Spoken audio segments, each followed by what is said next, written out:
Hello, I'm Michael Finn, holistic exercise and lifestyle coach, and today I'm going to run through a few little stretches that are good for reducing SI joint pain. So if you've got SI joint pain or low back pain or even hip pain, a lot of these stretches are very good for it. So I'm going to try to run through this as quickly as I can, but really pay attention to the detail, stop, pause, go back, look at things, hit all the real fine little points. The better that you do each of these and focus on getting into good position, the more benefit you're going to get out of it. Now, SI joint problems have tons of other related issues going on to it. You can have SI joint problems because your neck is not in the right spot, or because a knee isn't quite right, or because you sprained an ankle a million times when you were younger, or whatever, and it's changed your mechanics of your walking. So, especially with SI joints, SI joint only moves like 4 millimeters, and so if you lose like 1 millimeter of motion in your SI joint, it's 25% of your range of motion. So, especially with SI joints, I highly recommend reaching out to somebody like myself, or another good Czech practitioner, or a super great physiotherapist, or something like that that really understands and can help you improve the function of your SI joint. Alright, so let's start off with what's called an aldoa. So aldoas are little poses that we do that tighten up the fascia above and below a joint to kind of gap that joint. So first thing, we want a wall so that we can put our tailbone touching that wall, which I need to move just a little bit closer. And then our tailbone also needs to be touching the floor. Okay, we want to be pretty much as straight as we possibly can and as flush to the wall. Our legs all the way straight. Now, a lot of people are going to be like this. They're not going to be able to straighten their legs out because their hamstrings are so tight these days. So if you can only be here, that's fine. Just make sure tailbone's touching the wall and tailbone's touching the floor, and you can just work on getting your legs straighter and straighter and straighter. For those of you with tight hamstrings, this is also a great way to just stretch them, okay? But for those of us that can, get those legs all the way out straight. You want them internally rotated, so you don't want them out there. You want to try to turn them in a little bit. Okay, and you want those toes pulled down. You don't want them up there.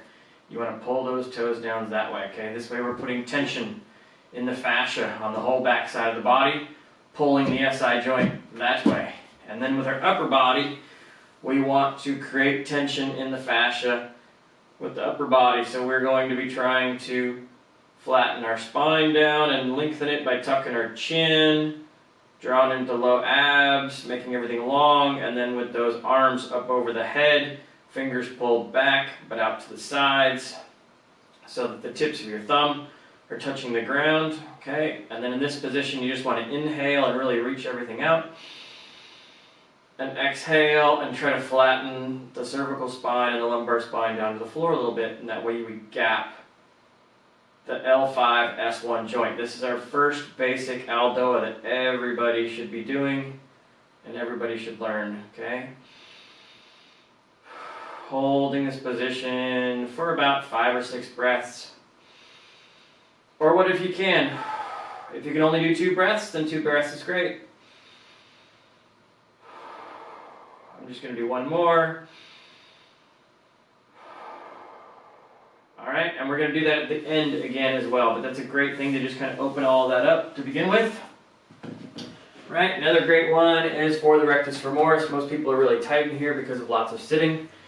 So we want to be up on the wall, put as much cushioning underneath your knee as you need to really pad that knee up if you have a tender knee. I don't, but I'm just doing this for camera. So toes are pulled down towards the floor, so they're not pointed up either. They're pulled down towards the floor. And then we want to try to tuck that pelvis under. We want to pull up with those low abs and fire the glutes so that we get the big stretch through the front of the leg.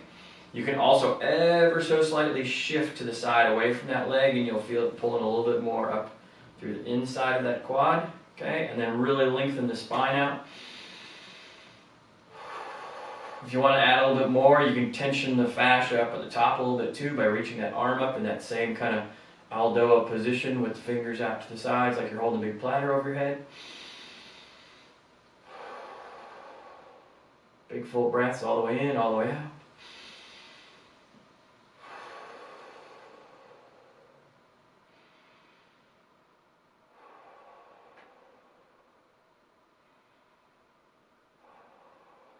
Good 5 or 6 breaths on each side.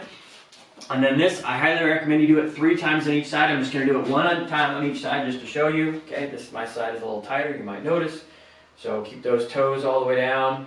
Keep everything tucked all the way under. Pull up with those low abs. Push with those glutes. Tuck that pelvis all the way under. Lengthen your spine. Okay, you can shift over just a little bit. You can bring that arm up, create some more tension in the fascia. Big full breaths all the way in, all the way out. Really try to lengthen the body with that inhale. And then relax into the stretch. Once again, 5 or 6 breaths on each side, and then doing each side a good 3 times will really open everything up. We're trying to pump fluid and hydration into the tissue, and every time you open it up and get a bit of a stretch going, it will allow things to get the water into the tissue, and then it will open up more the second time through, okay? So that you can just go back and run through them all with me if you want, with a little rewind. So then we're going to get a little bit of the outside of the hip as well as a little bit of the outside of the glute fibers. So you'll see a lot of people doing this, a lot of people call this like the figure 4. You'll see a lot of people doing this like this, and they're pulling the leg in. It's not super effective that way. I love using a wall, and you want to be about 90 degrees here at the knee, okay? As you get looser, you can scoot closer. If it's too hard, then you can move farther away. But the closer you get your hips to the wall, the better the stretch that you end up getting. Key points. Tailbone needs to stay flat on the floor. Okay, can't be lifting up, can't be rolling up, nothing like that. That tailbone needs to be down. The SI joint is the other anchor point to this muscle. So we want to keep that there. Cross that foot over, keep those toes pulled up. We're putting tension in the fascia coming around the back side of the leg over here. All right, and then we can push that knee away with that arm. Okay, and that's going to get you a bit of a stretch. Now, if you need more stretch, you can take the other foot there against the wall and push with your toes, and that's going to move this knee towards you. And that's going to create a little bit more stretch, but make sure you keep the tailbone down to the floor and you don't roll that tailbone up. Okay, and then the big inhale. Stretch that spine out. Exhale and relax into the stretch. Big inhale. Big exhale and relax into the stretch. Good 5 or 6 breaths here. And then switching to the other side. So that foot flat on the wall to start. Bringing that over the top. Get that tailbone flat down on the floor. Push that knee towards the wall. Keep those toes pulled up in through here. Okay, lengthen the spine all the way out. Big full breaths all the way in. And all the way out. You can push those toes on the wall, taking the heel up off the wall so that you bring your knee towards you and you get a bigger stretch around to that whole side of the hip. Big inhale. Big exhale.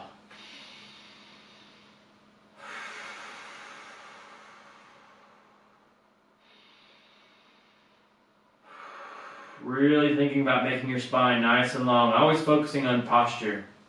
Posture will always align your fascia in a better way. Then relax that side. We're going to do 2 more stretches and then we'll go back to that Aldoa one more time. So this is a little challenging to find a good height. You can do it in a lot of different ways. I'll show it in a couple of different ways. I'm so tall and my legs are long, I need something fairly high. I need something that's a good 3 feet up because I'm 6 feet tall myself. So we want to put a foot up onto a stool or a bench or something like that to where you end up being at parallel here or even having your knee ever so slightly higher than your hips. Okay? And then from there we want to try to come in forward through this way. And so if you had a wall out in front of you, used a stool or something like that, you could have a wall. You want to have some stability with your hands. So I can put my fingertips down here on the bench. And then you want to reach in through here. Okay, and trying to lengthen. You want your knee lengthening out this way and upwards. And you want your hips driving forward as well as down so that you get a bit of a stretch through here. As well as you get a stretch through the front side here. Okay, and then same thing. Big inhale. Big exhale.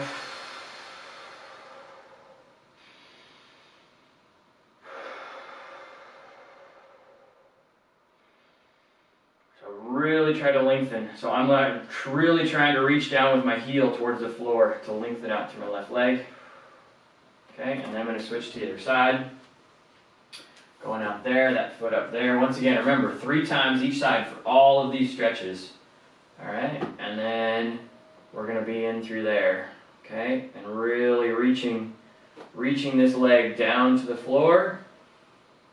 As you're kind of driving this knee forward a little bit, make sure this foot's nice and flat. Make sure your spine's nice and long. Okay, big inhales, big exhales. Big inhales, big exhales.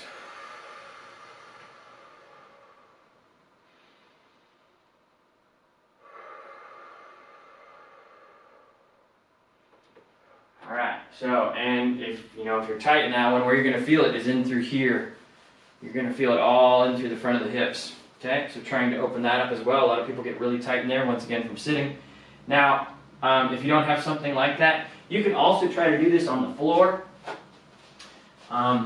Bringing that foot out there and reaching that foot back that way, and reaching your leg that way, as well as trying to drive your hips down this way. This is also a good way to do it. You're gonna feel it more probably in the hamstring of the front leg, and a little bit less in the front of the hip, but it can still be effective, and it's still really good and something to try to do there as well. All right, and then last stretch we're gonna do, once again, 3 times each side. I gotta pump that into people because they'll just do it once and they'll go, oh, it's not really working. Are you doing it 3 times on each side? No. Gotta do it 3 times on each side, 5 or 6 breaths. You gotta spend time making your body healthy. So, all right, so now we're gonna go 90 degrees. Okay, so that's roughly about 90 degrees. I wanna keep it about there, and I'm gonna go on the side. All right, and once again, having some elevation to this is great because then you can get your body all the way over to it. So what I want to do is I want to take my belly button and I want to reach my belly button out beyond my knee so that I'm reaching it way out there, and I'm sticking my tailbone out this way so that I get a big stretch around the back side of that hip over there. Okay, and really long spine. This isn't about getting the chest down that way. That stretches the back. We need to stretch the hip, which means you need to get your tummy squished down on your thigh. And then big inhale all the way in. Big exhale, relaxing into that stretch. Big inhale all the way in. Big exhale, relaxing down into that stretch.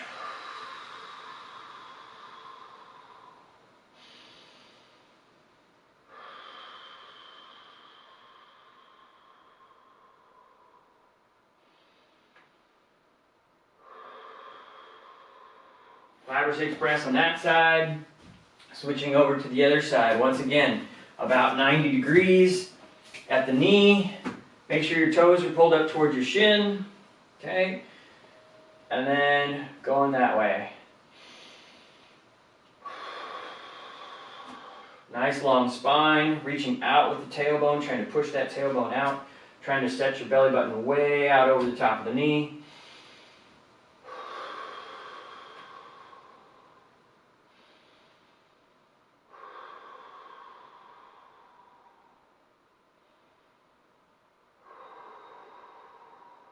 And I'll show you that one from the front as well, just so that you can see it from the front angle. Also, a little trickier for me because it's a little lower down, but I can just put that leg a little bit farther back. All right, and then same thing. You can use your hands. You can use your hands to pull yourself over the top. I'm trying to keep my knee at 90-degree angles. Reach that belly button out through here. Big inhales, big exhales. Make sure your body's good and warm when you stretch. That's why I have my sweatshirt on. Okay, trying to lead with example. So be nice and warm when you're stretching. Don't stretch cold muscles. It doesn't work very good. And use your breath. Heat up that tissue with your breath.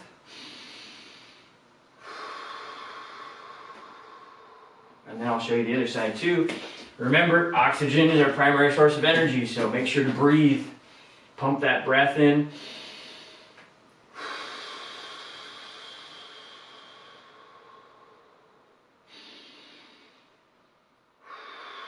Reaching out with the tailbone, reaching over with your belly button, really trying to lengthen everything out so you get a big stretch over there and that hip.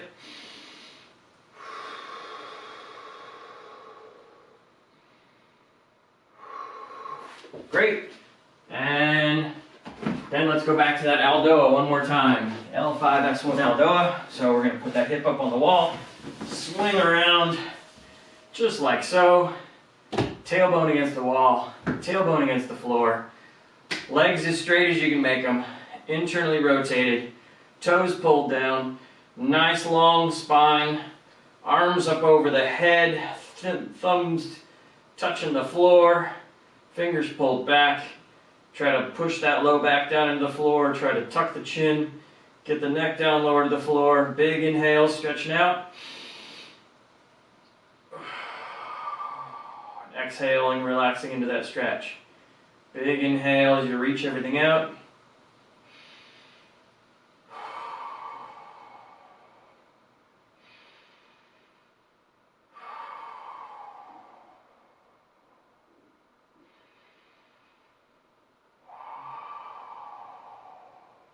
One more good breath for me.